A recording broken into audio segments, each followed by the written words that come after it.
Picture this. The year is 1932. A nation sends its army, trained soldiers, machine guns, 10,000 rounds of ammunition, off to war. Their enemy is not another country. It is not an army. It is a large, flightless, slightly confused bird. This is the story of how the Australian military declared war on emus and lost.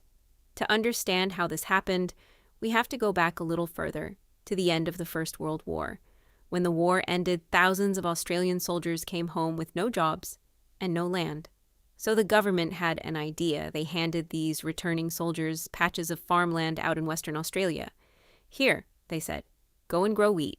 Build a life. You've earned it. There was just one small problem.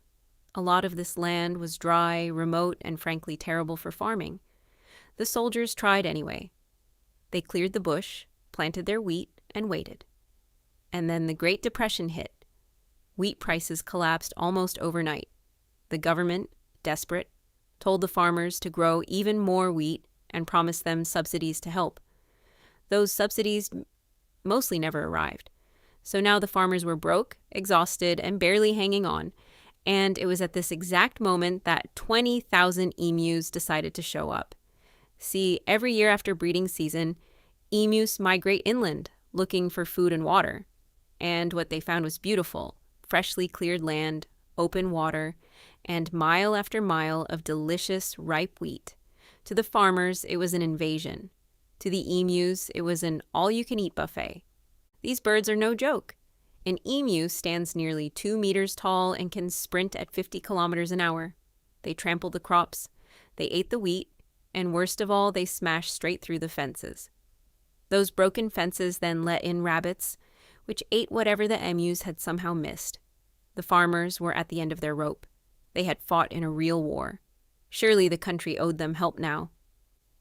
So a group of the ex-soldier farmers came up with a plan that made perfect sense to them. They had used machine guns in the trenches of France. Why not use them on the birds? They took their request all the way to the Minister of Defense, a man named Sir George Pierce, and to nearly everyone's surprise, the minister said yes. His reasoning was simple. It would be good shooting practice for the soldiers. It would help struggling veterans. And, he hoped, it would make for some excellent newspaper headlines. He even arranged for a film crew to come along and capture the glorious victory on camera. Command of the operation was given to Major G.P.W. Meredith of the Royal Australian Artillery.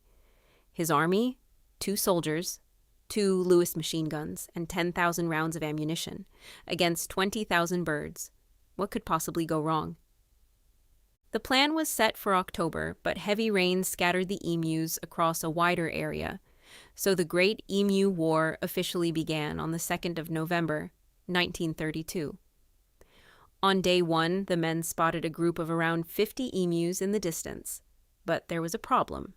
The birds were out of range of the guns, so the local farmers tried to herd them, to push the emus toward the soldiers waiting with the machine guns. And here, the army learned its first lesson about its enemy. Emus do not line up nicely to be shot. The moment they sensed danger, the flock split apart into tiny scattered groups, running in every direction. The guns opened fire. A handful of birds went down. The rest simply ran away. Major Meredith decided they needed a better trap. So 2 days later, he set up an ambush. Near a local dam, scouts had spotted over 1,000 emus gathering at the water. This was it. The soldiers crept into position. They waited until the birds were close, and they opened fire. The gun roared to life. And then, after killing only about a dozen emus, it jammed. By the time they cleared it, the entire flock had vanished into the bush. Meredith was beginning to realize something unsettling about these birds. Each flock seemed to have a leader, a tall emu that stood watch while the others ate, and sounded the alarm. They were fast, they were alert, and they were almost impossible to hit at a distance. Even when bullets struck them, the emus often just kept running as if nothing had happened. So Meredith tried his boldest idea yet. He mounted one of the machine guns onto the back of a truck. Now the army could chase the emus down at speed. On paper, it was brilliant. In reality, the truck bounced so violently across the rough farmland that the gunner couldn't aim at anything. The emus, meanwhile, easily outran the truck, weaving and scattering across the open ground. At one point, an emu reportedly got tangled in the truck's steering, sending it careening off course. After several days, the results were embarrassing. Roughly 2,500 rounds had been fired, and the number of confirmed dead emus? Maybe 50, possibly a few more. Nobody could even agree. Major Meredith, to his credit, became strangely impressed by his enemy. He compared the emus to Zulu warriors for their speed and their tactics.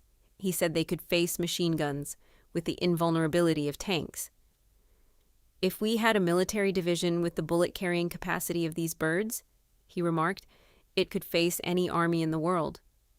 High praise for a flock of birds that were, at that very moment, calmly eating his country's wheat.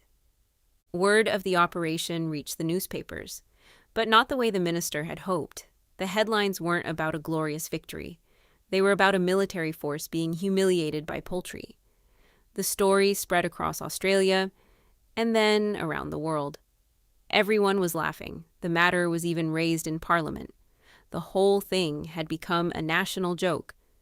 One politician asked whether a medal would be handed out for the campaign. Another replied that if any medals were to be given, they should go to the emus, who had won every single round. Under all this ridicule, the government withdrew the soldiers. The First Emu War was over. Final score, depending on who you ask. A few dozen birds, thousands of bullets, and one very embarrassed army. The emus had not surrendered. They had not retreated. They had simply kept eating. But the story doesn't quite end there, because the emus were still out there, and the wheat was still disappearing. The farmers, watching their crops vanish, begged the government for help one more time, and astonishingly, the army agreed to come back. Round 2 began in mid-November. This time, Major Meredith adjusted his tactics, picking off birds in smaller, more careful bursts. It worked a little better. Over the following weeks, the kills slowly added up. By December, Meredith claimed his men had killed 986 emus. To do it, they had fired 9,860 rounds of ammunition. If you do the math, that's almost exactly 10 bullets for every single bird. Even his most generous claims meant the army had spent a fortune to barely dent the population. And the emus? There were still tens of thousands of them, completely unbothered. The army packed up for good. They would not be returning for a third war. Farmers asked for the soldiers again in later years, but the government had learned its lesson. The real solution turned out to be far less dramatic. In 1934, they introduced a bounty system. Local farmers, paid per bird, culled hundreds of thousands of emus, far more than any machine gun ever could.